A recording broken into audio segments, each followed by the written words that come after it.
Have you ever felt like you've reached the peak of your potential and can't go any further? Like a bee that has collected all the nectar it can hold, you might feel full to the brim, satisfied with the sweet success that coats your life.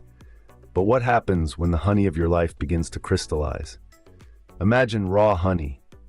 When no heat is applied, crystals begin to form.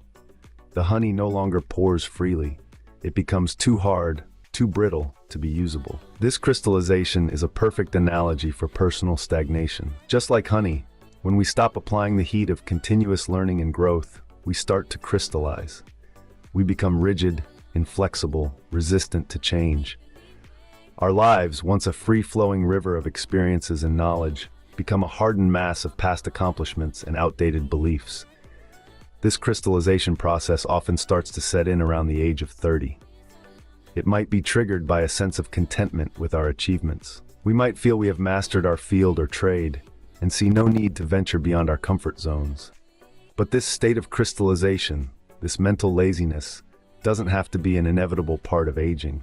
It's a result of following a single line of thought or ideology, of setting finite goals, of resisting change and new ideas.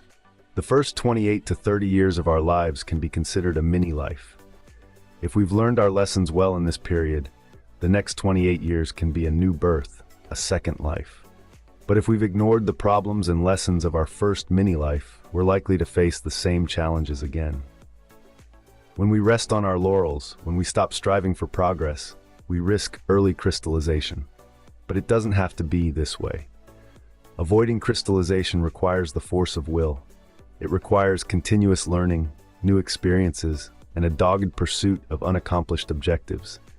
It requires the courage to challenge ourselves, to push our boundaries, to keep the heat turned up on our lives. As we age, this becomes more challenging. We might grow tired of the struggle and yearn for relaxation. But to avoid crystallization, we must resist the temptation to retire from ambition and thought. We must keep our minds active, our lives in motion. So ask yourself, are you resting on your past learning and abilities, or are you pushing yourself to learn more, to acquire new abilities?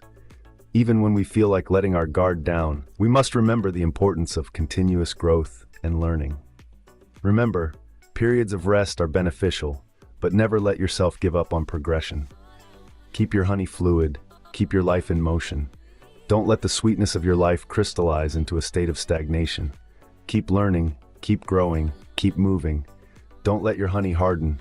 Keep the heat turned up.